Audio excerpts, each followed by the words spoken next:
Have you ever heard that phrase, music soothes the savage beast? I didn't realize how valuable that phrase was until I went to prison. When I was a child, I loved music. I was also a feisty and unsettled child. But music calmed me, it helped me cope. And when my birth mother died when I was 9, my grandparents adopted me. They also bought me a piano, and they transformed my life with that gift. Music became healing to me. As I started taking piano lessons, my grandmother was so supportive of me. She was my biggest fan. And in time, I realized she was my mother. Those experiences and that education helped open so many doors for me. I was able to play the piano around the world. I even represented Steinway and Sons.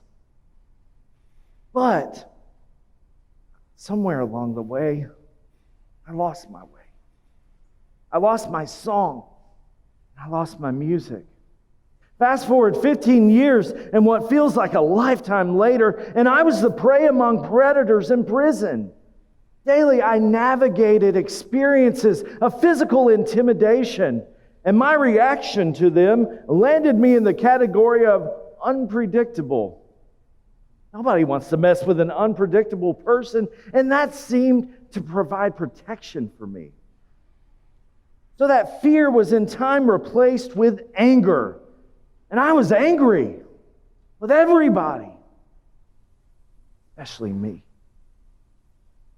On my second day at a new prison, I was summoned to the chapel. I didn't know what to expect. This was a new place. And when I sat down at that chair, I was told that my grandmother died. Losing a mother 2 times was too much. Well, that same day in that prison chapel, I saw a piano. And when I saw that piano, I saw hope again. I wanted to see what I could do to play that piano, and I was told to play the piano, I had to join the church choir there at the prison. So I did. I didn't really want to, but I went for it anyway.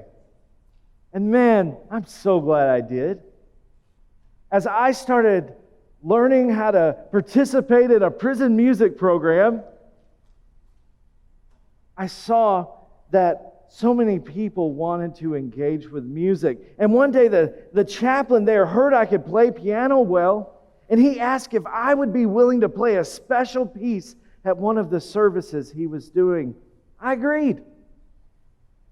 And that afternoon when I was playing that piece, I saw the men and how they responded to the music. Took us out of prison for a while. And that afternoon on the prison yard, I didn't know what to expect when a known gang member came rushing up to me. I didn't know whether I would have to respond with violence or what. But when he walked up to me, he asked one question. He said, "Would you teach me how to play the piano?" I'm glad he asked that question, and I readily agreed.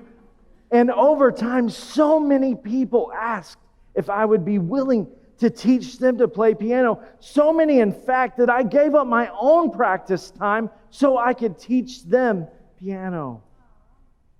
The chaplain was so encouraging to the music program there, and he was receptive to some of my ideas. So I asked one day, "Chaplain, could I please teach a music theory and essentials course?" He agreed, and I got to get my personal practice time back. So many people wanted to participate in that program. And in the program, we learned how to read music, write music, perform music, and listen to music. It was transformative. We had no idea during that time that researchers at Stanford had realized that our alpha brain waves And alpha brainwaves, that was a big word for me, but I found out alpha brainwaves happen whenever we listen to music that has a beat of about 60 beats per minute. If we look at our clock, 1, 2, 3, 4, 1, 2, 3, 4. We can even feel the relaxation happening here right now. Music, in its purest form, can be healing. And that's what we experience. Those alpha brain waves that were released with 60 beats a minute seek to provide creativity and daydreaming. But in that creative space, we were able to relax. We were able to feel at peace. And so we pressed in. You know, so many people come to mind with that prison music theory class, and I want to take you on a memory with me. Imagine 50 guys singing in 6-part harmony, an arrangement that was all our own. Go there with me. It was powerful. And I saw many men who had changed lives and experiences through their intersection with music. One of those guys was Chad. And Chad was a workhorse around the prison, but he wore his insecurities on him like his tattoo sleeves. When his own mother passed away, I saw how he responded. He could have gone back to substance abuse, but instead he pushed forward with music. And when I left that prison, he took over the music theory class. And he started leading the Lighthouse Chapel Choir. Another guy is Jeff. Jeff already played the guitar when he started taking the class, but he had never learned the theory behind the music. Through that class, he was able to gain knowledge, to learn a new language. And he did an amazing job while he was incarcerated, completing a degree, completing the music theory course, being a licensed minister. And now Jeff is a business owner in Eustis, Florida. His children have a dad they can be proud of. And he is a testament to success of what happens when we don't know we can do stuff, but we put belief in ourselves and we press forward. Jeff is an amazing example of the transformative power of music in community. More than 400 men trusted me to teach them music. And I'm incredibly proud of that fact. You don't have to be in prison to appreciate the value of music in your life. Music is the universal language. It bridges cultures. It creates peace. Another study shows that if you deal with insomnia, with depression, with anxiety, that music has the same effect as medication. Music can be your pill. We experienced that in prison, but you can experience that today. My last day of incarceration was April 14th, 2022.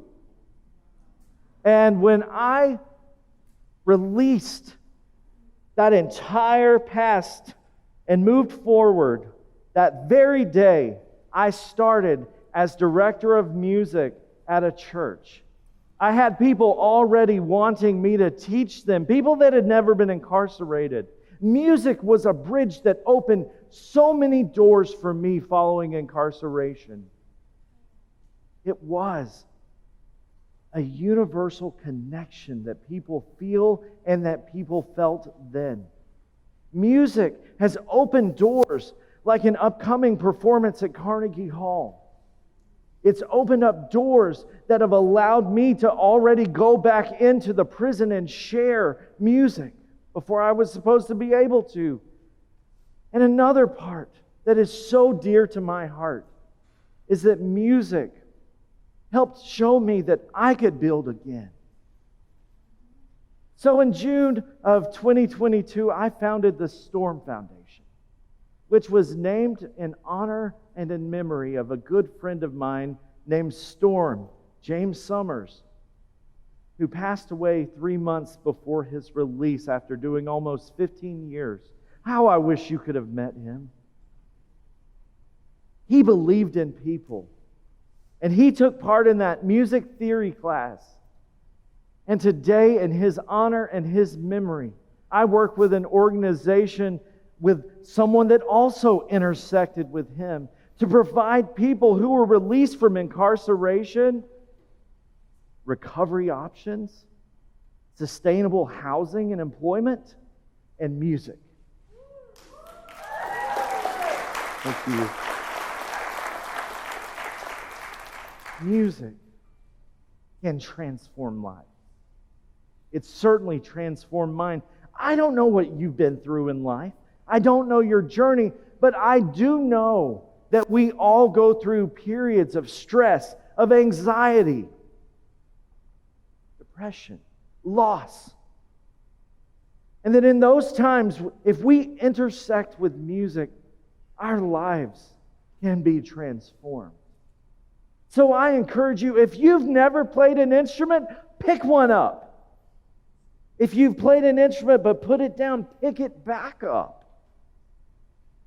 But I want you to find your song. I want you to find your voice. Find your music, because you will find your power there. I would be willing to play a special piece, and I want to take you on an experience with me. I'm going to create it on the spot.